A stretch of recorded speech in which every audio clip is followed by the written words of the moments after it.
However, we definitely want to hear from you, and we want to keep this webinar interactive. So if you have questions for us or comments during the presentation, type them out in the Q&A box. It's located at the bottom right-hand corner of your screen, and we will periodically break if any questions come in, or we'll even have time for questions at the end. Also, at the end of our webinar, there's a short survey that pops up. Take 2 minutes to fill it out and let us know what you need and what you think so that we can help support you the best way that we can. All right, so I did say that we were going to keep the webinar interactive. So let me start out by asking a question to all of our attendees. What is the biggest challenge you face teaching phlebotomy? So take a second, think about it, type out your answer in that Q&A box. The biggest challenge you face teaching phlebotomy. So I'm going to give a minute, and I can already see some of the challenges coming through here in our Q&A box, getting students to read. I'm seeing a couple people are submitting that their biggest challenge is time. We definitely hear that one a lot. Okay, we have Terry saying the order of draw.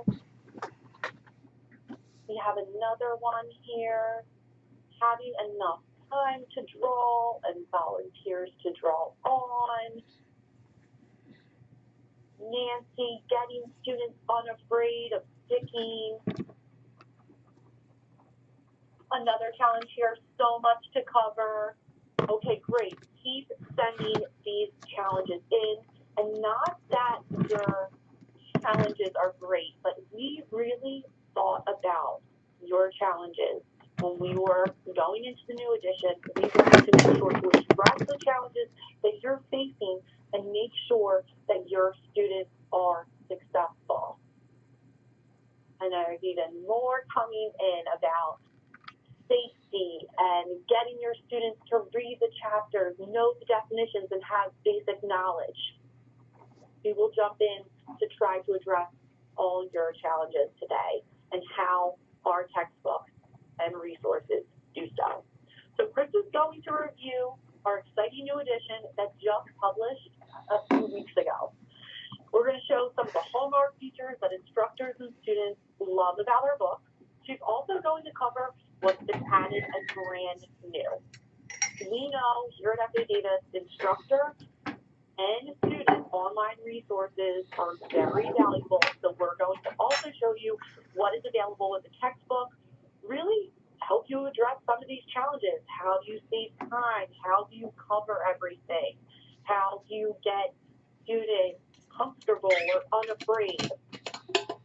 Finally, we'll wrap up taking any questions that you submit during the presentation, or if you want access to review our book or see some of the resources, maybe catch up with your educational consultant to talk about packaging and pricing, we can do all that for you and get you anything that you need. So at this time, I want to turn it over to Krista for our real star of the show and presentation.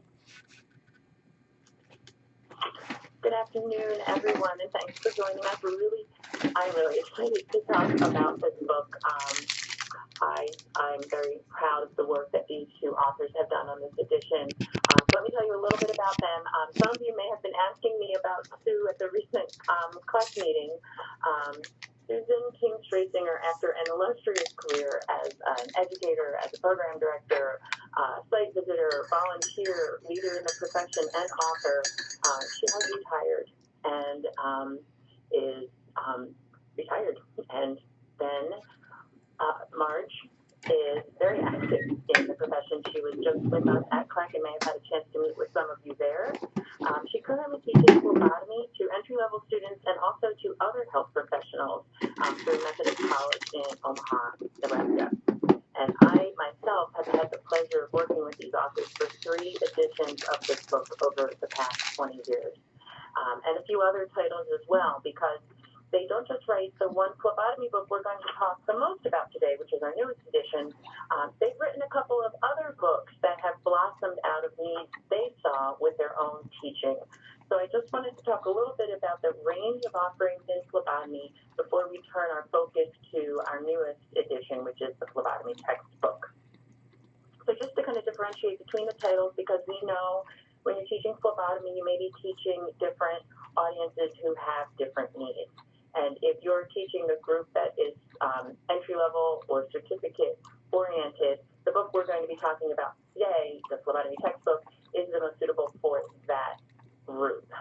It focuses on healthcare in context. It goes into basic A&P and medical terminology before it gets into the specific venipuncture, special collections, point-of-care testing, and the legal issues and quality management issues you'd expect to see in a phlebotomy text. It really builds the student toward being a professional phlebotomist. You may also, though, be teaching individuals who will be working in aspects of healthcare but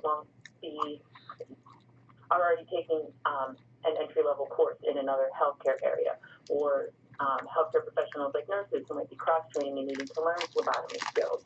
If you're teaching a very short, focused course to other health professionals or other health professional students, you don't need the prerequisites. They have a sense of the healthcare context. They've gotten their A&P and midterm someplace else, and you really just need the necessary blood collection and point-of-care skills.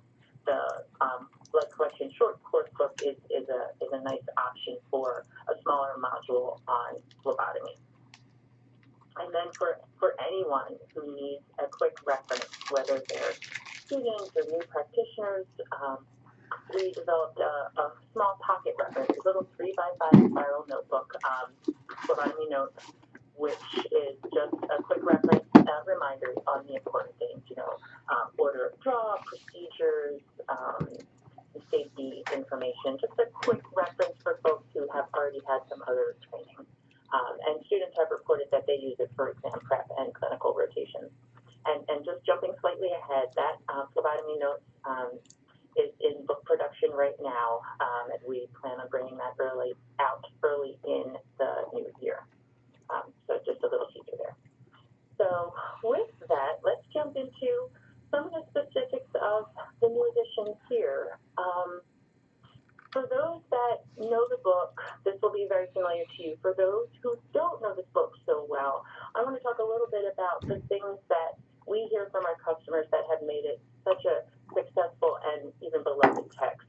And probably the single most significant aspect of what people have told us they love about this book and the author's presentation is that there's a great emphasis, not just on how to do a procedure, but why. Why do we do it this way? Why do we need to use these tubes only for blood bank samples? How is this going to affect the integrity of the specimen? How is this going to affect the lab result testing on the other end? There's a strong ethic in the book that the students will adhere to the professional standards better if they have an understanding of why as well as the how. And we hear time and time again that folks really value that aspect of this book. Jackie said that someone had written in, and we have heard this a lot, students don't like to read. One of the things we hear from our customers repeatedly is that this book has a very engaging style and that it's very easy to read. We have customers whose students are fresh out of high school, whose students are retooling from non-healthcare jobs, and this is their first entree into healthcare. The book has been suitable for them for a range of students from various backgrounds and very easy, they've said, to read for their students. In addition to the great reading style, it's supported with a lot of really wonderful visuals. We have more than 435 line drawings and photographs in the book showing things like processes under the skin, the anatomy, showing things that are happening under the skin when you're failing to obtain blood during venipuncture. We've got beautiful photographs showing lots of procedures, and we'll show some of those as we walk you through a chapter in a little bit. Another thing that I think adds to the approachability of the text is that we have a lot of really nice educational features. So the text is broken up a lot. So there's not just narrative upon narrative upon narrative. There are really relevant pauses where we give them a different, different look, a different feature, something that highlights a helpful point or a safety tip or a really high alert point of concern that you really want to drive home with them. So with that, let's jump down to the next slide, which is what's new. We'll walk through some of the features of the book in a couple of slides, but for folks who were wondering, okay, I know the book, but what's new? Significant updates to the book to reflect the current CLSI standards that were released in 2017. That requires some significant changes, notably related to patient identification, and we have updated the book to reflect those. We also have covered some new equipment that has been developed, new tubes, needles, new blood culture collection system, dermal puncture collection system. So we've updated equipment where it was necessary. For folks who know the book, we have reorganized the table of contents a little bit based on some of your market feedback. As just a for instance, we moved to regulatory content up to chapter 1. We moved our quality management further to the back of the book. But the overall flow of the book is fairly comparable to the book you've known and loved, which is, we talk about phlebotomy in the healthcare field, we dig into body systems and med terms, then we go into the phlebotomy techniques, the routine venipuncture, we talk about pre-examination variables and complications to venipuncture, special collection, dermal puncture, arterial puncture, for those of you for whom that is within your scope of practice, then into point of care testing, additional duties, and then into the legal, ethical, and quality management considerations. So that logical flow is still there with just a little bit of tweaking to make it even more functional for those folks. We've expanded our video library. We've been offering videos with this book since the 3rd edition, and we've updated and expanded our video library for this edition to include some new point of care testing videos, and we'll talk more about those in a little bit. To those instructors who mentioned that time is a challenge, we hear that a lot across disciplines, in fact. It's an unfortunate fact of education right now. So for folks who will be moving over to the new edition, or folks who are thinking about switching over from another book, we know that you need some help towards that end. So we have a really robust PowerPoint with some talking point notes. We have a beautiful expanded instructor's guide with some really nice activities in it, including some activity worksheets that you can hand out as assignments. And we'll talk again a little bit more about those at the end, but this is sort of a quick picture of what's new. We've updated content in the book, and we've tried our best to give you some additional tools to get your course up and running. So want to show you just some of the highlights of some of the features I was just describing, and we're going to walk through some aspects of Chapter 8, routine venipuncture. You'll see here we have what you would expect at the beginning of many books. We have key terms and learning outcomes. What's different with this edition related to the learning outcomes is that we have numbered them. You'll see 8.1 through 8.13 here. We did that because we wanted to have some clarity in terms of aligning our chapter objectives with the test questions and with the activities that we've provided in the instructor's guide. So you can make your plan. These are the things we're going to teach. And then we've given you the tools in the instructor's guide and in the test bank to say, and we're giving assignments related to these objectives, and we're giving assessments related to these objectives. So this is a partial example, because this is a very long procedure, of one of the procedure boxes as you can see, gives a nice summary of equipment, and then it goes step by step through the procedure with a lot of really nice photographs showing the students through the process.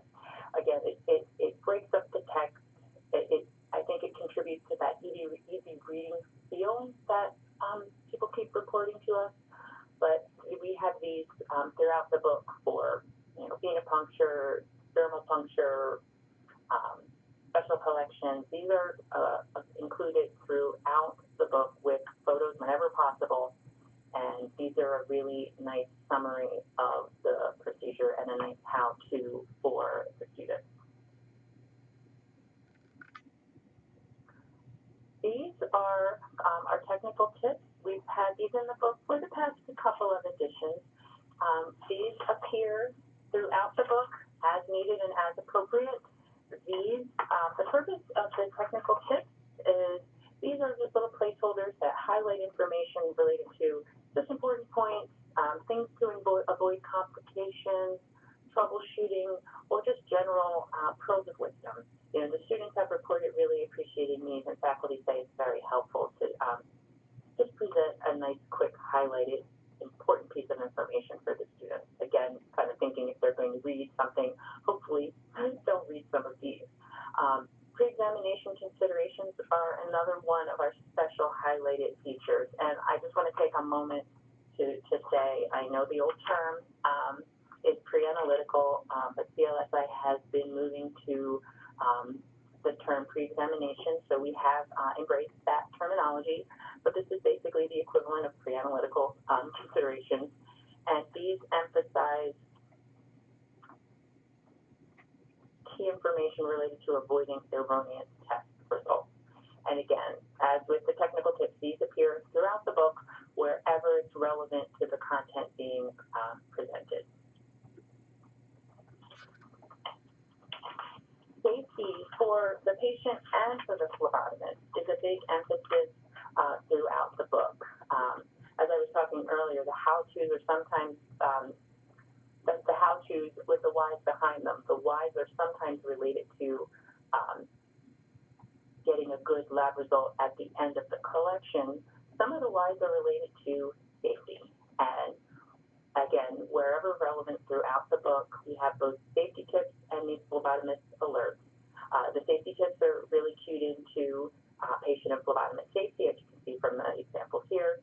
And the phlebotomist alerts, we reserve these for kind of top tier, critical, really almost highest danger alert of something that the student should really have driven home for them. And as I said, these appear as needed and throughout the chapters. We have a lot of nice features at the end of the book, at the end of each chapter, excuse me. And this is one of them. We had seen a few slides ago the step-by-step of the venipuncture with the ETS. At the end of the chapter, we give students a just quick summary of just the steps, and we do this for each of the procedures in the book. In the instructor's guide for you, if you wish to use them or find them helpful, we've created competency checklists for each of these procedures. So it will have the same steps as these summaries for the student, but it'll provide checkoff lines for you, and you can choose to print them out, send them with the students to clinical sites, but they're there in the instructor's guide for you to use in whatever way works for your program. Some other nice features that we have at the end of each chapter include study questions, which I haven't shown here, but they're multiple choice certification style questions at the end of each chapter. We have at least 10 in each chapter. And then we have the really lovely clinical situations, which really are kind of like case studies that puts the student into an actual situation that they would experience in the lab and then asks them to think through it or respond appropriately. We have these in every chapter. We also have some additional clinical situation style questions in the instructor's guide that you can choose to give as separate assignments. The answers to the study questions that I had mentioned and to the clinical situations in the text The answers are in the back of the book for the students, but you do have some additional ones in the instructor's guide that you can use for activities as pre-class assignments, as homework. You know, they're there for you, and we've offered some tips on potentially how to use them. That's actually not a bad segue into a little bit more depth on the online resources, because this is where we really tried to spend some time to make things a little bit easier for folks to transition to the new edition, or to even think about coming to a new book for the first time. So instructors will have access to an ebook. You will have access to the instructor's guide. Overall, the instructor's guide provides some sample schedules for a 14-week course, a short 8-week course, or a 10-day condensed training program. We have a table that aligns the learning outcomes in each chapter with select accreditation standards. We've aligned with, show how the book aligns with NACLS, KHEP, and ACCESS accreditation requirements for phlebotomy. And then we have some nice activities for each chapter. So as for instance, for the routine venipuncture chapter, sample of the activities included with worksheets that you can print out for the students or post for the students on your learning management system. Label the veins, read the requisition form, and then determine what tubes are needed for each patient's order. Identify proper inpatient and outpatient identification. And there are more, but that's just a sampling of some of the different things that we have available in the instructor's guide. We also have developed a test bank, and as I said previously, the test bank questions are aligned with the chapter learning objectives, and it is a fairly robust test bank. We have 1,131, odd number I know, but somebody counted them for me. We have 1,131 questions in the test bank. We have a PowerPoint for each chapter with some images in place, but we also have the entire image bank available to you separate from the PowerPoint if you wish to embed it in questions, use things for practical exams, project it up on the screen, but we have all of the images digitally available to you. Now, you and the students will both have access to the video library I had mentioned earlier and some animation. And there are some activities in the instructor's guide that invite you to have the students view an animation, like, for example, the hemolysis animation, and perform an activity based on what they learned from that animation. But you'll see here on the screen we have a clip from our failure to obtain blood, and the animation goes on to suggest some remedies for how to adjust the bevel. Then we have some of our procedures videos, just a little hint from that. That looks really nice, Jackie, by the way. So we have videos related to hand hygiene, donning and removing personal protective equipment, and then we have videos related to specific phlebotomy technique, routine venipuncture, thermal puncture. We talk about videos related to measuring blood pressure and pulses. We also have an entire, and thermal puncture, and we have a collection of new videos related to point of care testing that we did not have for previous editions of the book. We have a video for blood culture using a syringe, finger stick glucose, finger stick hemoglobin, PT-INR for coag, and a fecal occult blood test. Chemistry of urine, preparing urine for analysis. We have a number of really nice videos that support the text. All these videos are listed in the instructor's guide, chapter by chapter, so you are remembering that you have these resources available to you. The students get a code in the front of their book, so if they're very self-directed, they will have call-outs in the book where the author sends them to a video or to an animation. You know, stop reading and feel free to go check this out now. But you and the students both have access to these, and we know from talking with faculty that being able to show the technique is really critical, and and it may, we hope and we've heard anecdotally, alleviate some of those concerns. One of you had mentioned related to just getting the students to feel a bit more confident. You know, if they can watch the procedure over and over and over again before they stick someone, it can help to build up their confidence. One solution we can't solve is getting more volunteers for you, but I do hear a lot of challenges related to volunteers in clinical sites. But we've addressed as many of the challenges as we could with the book, and Jackie will talk to you a little bit about how you can get to see some more of what we've been talking about today. Thanks, Krista. That was such a great overview of what is new and all the online resources. We've already heard a lot of overwhelmingly positive feedback around this edition. I even see in the comments some people are saying that they love the third edition and are excited to see the fourth edition and hope that it's similar. So we want to help you. If you have any questions, feel free, type them out right now in the Q&A. But while I'm waiting to see if any questions trickle in for myself or Krista, let me go over how you can get some more information. So there will be a short survey that pops up after our event today. You could always fill that out. But if you are interested in a review copy of the new edition of the phlebotomy text, or maybe you would like access to the online resources so you can play a video or animation, look into the instructor's guide that Krista was talking about, try it out for even what you're covering next. We can get you access to everything online as well.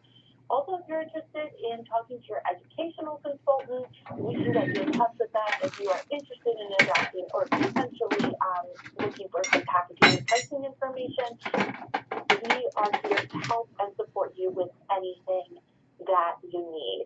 So let me take a second, see if any other questions came in. And Krista, there might have been a question or two for you. Let's see. I see that there was one question that came in. Are the test bank questions online the same as what is in the text? So, Krista, I don't know if you want to take this one? Yeah, I can. No, the students have study questions in the book, and the questions in the test bank are not the same questions. Now, some of them may be asking about the same information, but they're not the same questions. Does that make sense? Okay, that's great. Thanks so much. And all those questions that you counted, the 1,000, what was it? 1,131? 100 yeah, that's it. Great. So they're all unique and different from the ones that the students have in the book. All right, let me see if any other questions came in. I can see some complimentary ebook copies. We'll make sure to get that out to you, as well as all of the access that you need to check out the videos and animations too. So thank you so much for Krista for helping me present, and thank you everyone for taking the time to learn more, and we're excited to get you additional information. Hope everybody has a good day.